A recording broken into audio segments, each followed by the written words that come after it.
Bom dia e uma ótima semana a todos. Sejam bem-vindos a mais um Café com Torá. Vamos estudar mais um pouquinho durante este café da manhã ou durante este tempo em que você está se deslocando para o seu trabalho. Vamos então para Hilchot De'oth, Halachá de número 6. Mas antes de ler o texto, vamos nos recordar que o Rambam Maimônides estava falando no finalzinho da Halachá de número 5 de Devarim, Deuteronômio 28:9, que se refere a andar nos caminhos do Eterno. Então ele começa essa halachá de número 6 se referindo a esse mandamento, a essa mitzvah. A explicação deste mandamento é ensinada. Assim como ele é chamado gracioso, tu serás chamado gracioso. Assim como ele é chamado misericordioso, tu serás chamado misericordioso. Assim como ele é chamado santo,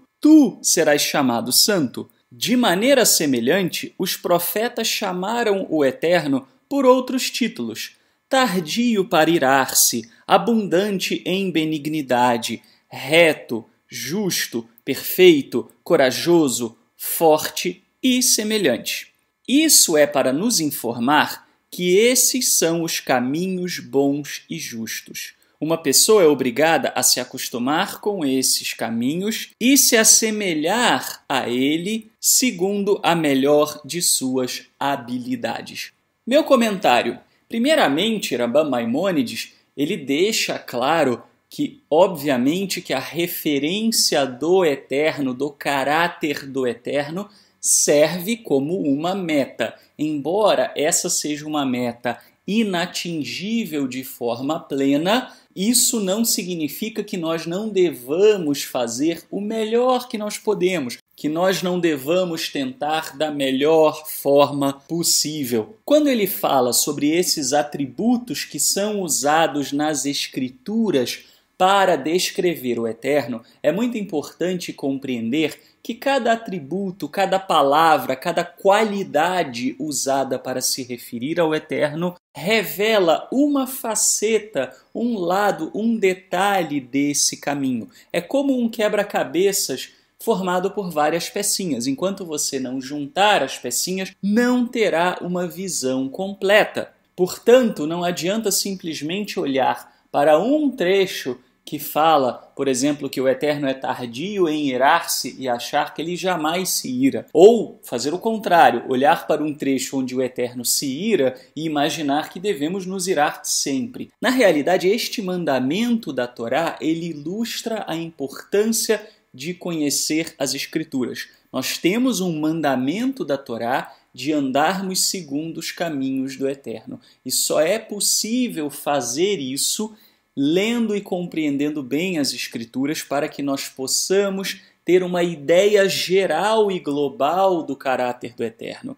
É por isso que é importante a gente meditar, a gente refletir, a gente estudar os textos do Tanar regularmente, uma vez que é neles que nós encontraremos uma descrição plena e completa do que é efetivamente o modelo que o Eterno nos coloca. Evidentemente que mesmo essa descrição do Eterno que aparece no Tanar, ela não é uma descrição plena da sua essência, uma vez que isso seria impossível. Então, qual é o objetivo aqui de descrever o Eterno? Segundo o Rambam Maimônides, o objetivo dos autores ao descreverem esses atributos do Eterno é justamente chamarem a nossa atenção para o fato de que ali está um modelo para nós. Portanto, quando o Eterno é chamado pelos escritores, pelos profetas no Tanar de misericordioso, ali a gente deve ver um exemplo de como agir em misericórdia. Isso causa uma verdadeira revolução na nossa maneira de ler as Escrituras. Muita gente lê as Escrituras buscando extrair os seus exemplos dos personagens das histórias bíblicas.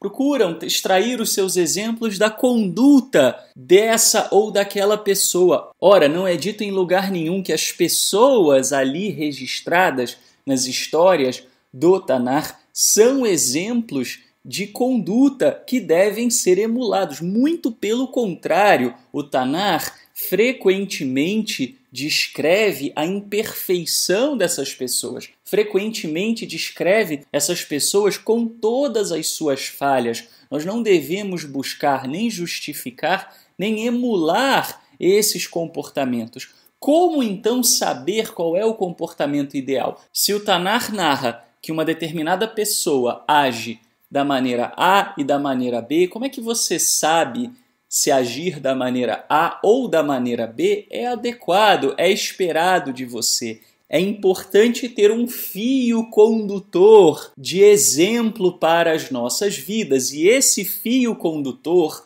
com o qual você vai não só avaliar as pessoas do Tanar, mas também a sua própria vida, são os exemplos dos atributos que são usados para descrever o Eterno. Muito mais do que descrever o Eterno, afinal de contas, esses atributos são simplesmente uma linguagem humana utilizada para dar a nós a compreensão de algo que é intangível. Muito mais do que descrevê-lo, servem esses atributos como exemplo de que este é o caminho a se seguir.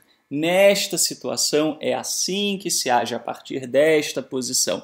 Claro, não se pode olhar unicamente para um caso isolado. É preciso olhar para o todo, é preciso olhar para o conjunto da obra. Portanto, não olhe para as descrições do Eterno como uma mera curiosidade histórica ou meramente como um ato de reverência, embora também seja um ato de reverência. Muito mais importante do que prestar reverência ao Eterno é delinear o exemplo que nós devemos seguir. Muito obrigado e até amanhã, se o Eterno nos permitir.